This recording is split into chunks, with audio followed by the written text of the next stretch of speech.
Hi, my name's Harrison with the Luxury Pergola, and today we're talking about heaters, what they do, how they work, what your best options are, all of the above. Just as a preface, there's three main ways that heat transfers: conduction, convection, radiation. Conduction is solid contact, hot surface to cold surface. We're not gonna talk about that today because you don't want a heater against your skin. Convection, which is like a space heater, and radiation, which is an infrared style heater.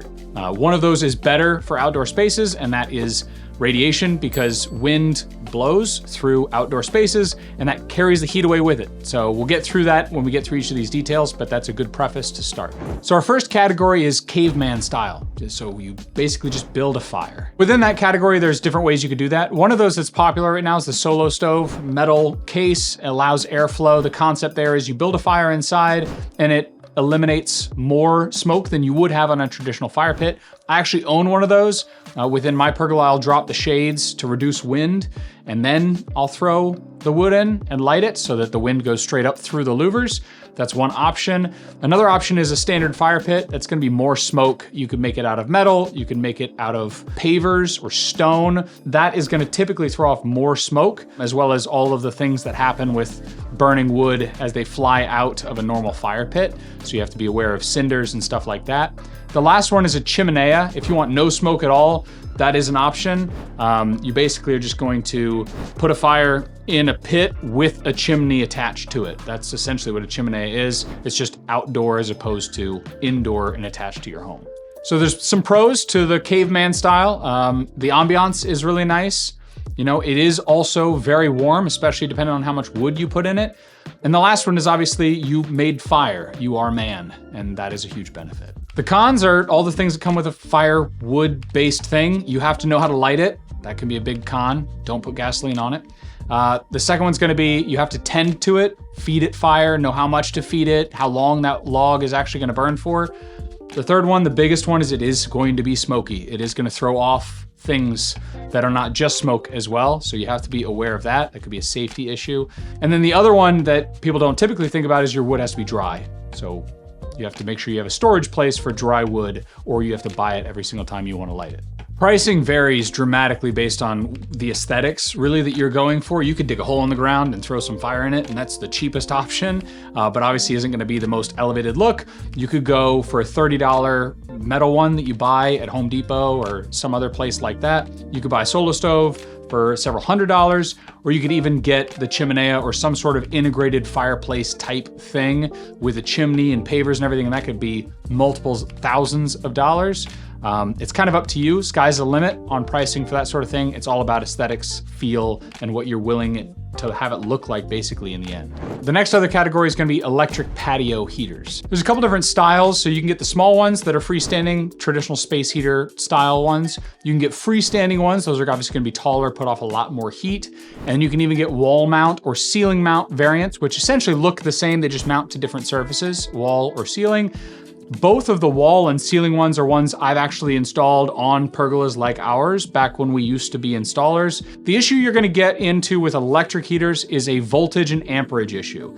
So typically an electric heater is either gonna run on 120 volts, which is your standard house, plug into an outlet type thing, or 240 volt, which is your dryer or your hot tub or your car if you have an electric car. Those are all gonna be 240 volt. In both of those scenarios, what you'll find is most heaters are spec'd to max out the amperage of your specific breaker.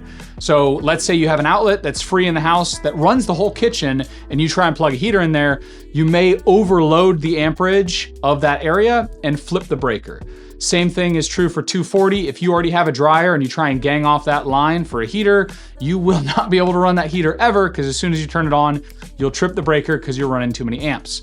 So typically for both 120 and 240 volt, you'll need a dedicated breaker line run out to your area in order to run that heater, or it needs to be on a circuit that you're basically not using for anything else already. If it's outside and you already have an outlet, check to see what else that's running. Now, while yes, there are two different variants on 120 and 240 volt, the important thing to note there is the 240, given the fact that it has higher voltage and typically a higher amperage service as well, you're gonna get significantly more heat out of a 240 volt heater than you would out of a 120. Even if you had a 240 at the same amperage, it's gonna run more efficiently and therefore will still put off more heat than a 120 at the same amperage as the 240.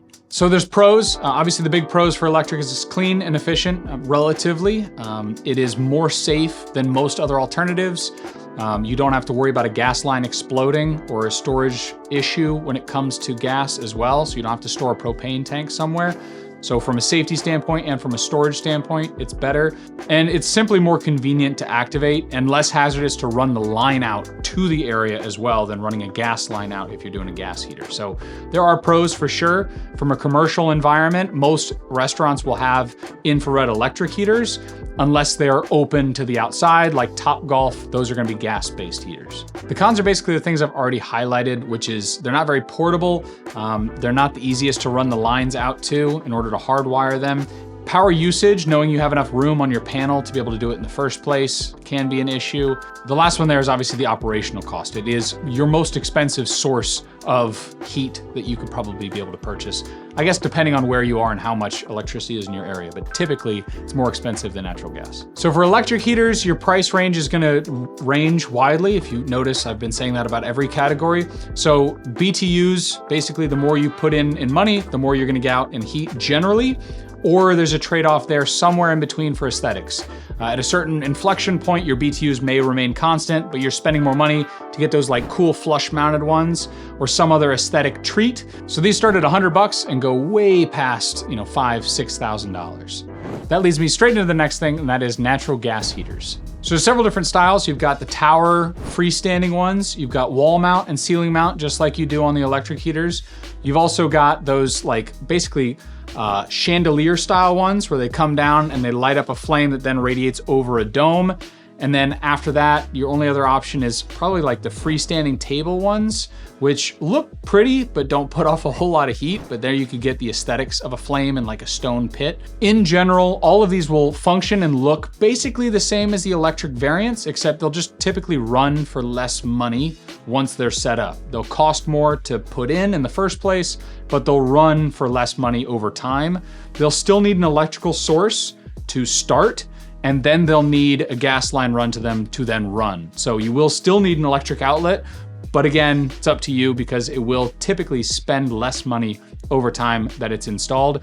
The only issue there is gonna be making sure that per code, depending on your region, that you have a well-ventilated area, because otherwise they won't allow it. It needs to either be enclosed, like a gas fireplace in your house, or it needs to be in a well-ventilated area to let air exchange so that there are no storage of gas fumes. So the main pros are gonna be lower operational cost. It's going to be much quicker in starting up than an electric heater. And typically you're gonna get more heat out of it as well. Again, depending on which heaters you're comparing.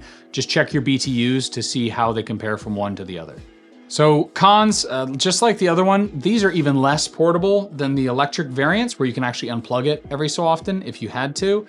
And you need to get it professionally installed. We used to build heaters on our pergolas back in the day. I never installed a gas one, and nor do I ever want to install a gas one. There's a lot of hazards that come with that, so make sure you get it professionally installed. Price range for these is basically gonna start at around $200 for some of those lower, smaller ones. And as you go up in BTUs, you can get up to $5,000, $6,000, $7,000 ones like those industrial ones you see at Topgolf that are heating a giant bay. So it's kind of, again, up to you on your gambit. Typically, it's gonna be a one-for-one. You're gonna pay for more money in order to get more BTUs. So you're basically gonna have to find out what you want in terms of heat and then go backwards to find out what your cost is going to be for each of the variants. The next category is a tangent off natural gas, and that's propane-based heaters. So for the different styles, you've got your tower ones that you see a lot of different places, including restaurants. You've got your pyramid-style ones. You've got the table built-in ones that I talked about earlier, except now it's a propane tank loaded version of it. Those are gonna be less expensive, but again, you're not gonna get much heat out of them. You've even got your like Harbor Freight, really cheap ones where it like the heater is right on top of the propane tank itself. And then you've got your torpedo style ones, which are my favorite because they look like a jet engine as they're going off. In all of these variants, you cannot run them in a closed off environment. A lot of people I know run the torpedo style heater to warm up their garage before they go out there to work, or no, it puts off fumes, it stinks, it's bad for you, do not do that. So make sure that is a caveat for the propane based, just like natural gas, you need ventilation. There's also wall mount style ones, which I think are basically like the natural gas variant that can also run on propane. So some of those natural gas ones I talked about before might be able to run on propane, but check with the manufacturer for each heater to double check you can run it on propane rather than natural gas. So the pros are gonna be the obvious. It's super portable because it's just a tank of propane. There's no installation at all, again, because of that portability. So there's a huge benefit there. You're also gonna have a really powerful heater, especially if you get something that isn't the table variant, like the torpedo variant. It'll put off heat super fast versus the other options. And in general, this is gonna be your lowest cost variant for the most amount of BTUs. So since you're not plugging it in, you're running off propane, in general, this is gonna be your best cost to heat ratio of a product. Your cons are the ones that kind of come to mind immediately. One is you're gonna have to refill that propane tank, check on the propane tank level, make sure that you know whether or not you have enough, and then have to refill it every time you need more propane. One of the others is gonna be storage of propane tanks. You're gonna probably have one or two. Third is gonna be general safety around propane in general. You wanna make sure you store them in a environment that isn't going to, again, potentially explode or inflame your house. Check with your fire department. We certainly have certain fire codes around storage of propane tanks. The fourth one's gonna be general usage, cannot be in any sort of enclosed environment. The fumes are not suitable for breathing in at all. So you have to make sure you have a ventilated environment, which sort of lowers its use case. Price range is gonna be, even on the lower end now, you're looking at maybe like 65 bucks for some of these really low end heaters. They'll still work great. They just may not be the best aesthetically. So again, you're gonna pay kind of for more BTUs, better efficiency, and mainly aesthetics. So as you go up, your lower cost one might work just fine, but as you go up, you're gonna be looking at a nicer looking one. So if you get up to the $4,000 range, it's more of a restaurant style looking propane heater. So in general, to summarize, the best options are typically gonna be infrared if you wanna make sure that the wind isn't gonna take away the heat, propane if you want the lowest cost option, and if you want the option that is the cleanest and safe indoors, electric heaters are probably gonna be your best variant, or some sort of electric infrared is a good option. And last is gonna be natural gas if you want low operating costs, high fixed costs in the beginning, but low operating costs long-term, and you're okay with a more ventilated environment. In general, for all of these, you need to make sure that you are, one, installing them correctly and safely, because you're dealing with hot or potentially flammable objects and items. That goes for firewood, that goes for propane. Make sure you're using it and installing it and storing each of the parts in a safe way. For these freestanding variants, make sure you get one with a tip over switch so it stops working as soon as it starts to tip. And last note there on safety is just make sure you keep an eye on it. You shouldn't leave it unattended at any point in time. You should be able to know what's going on with it. Don't leave children around it. All of this stuff is pretty self-explanatory, but I feel as though it needs to be said.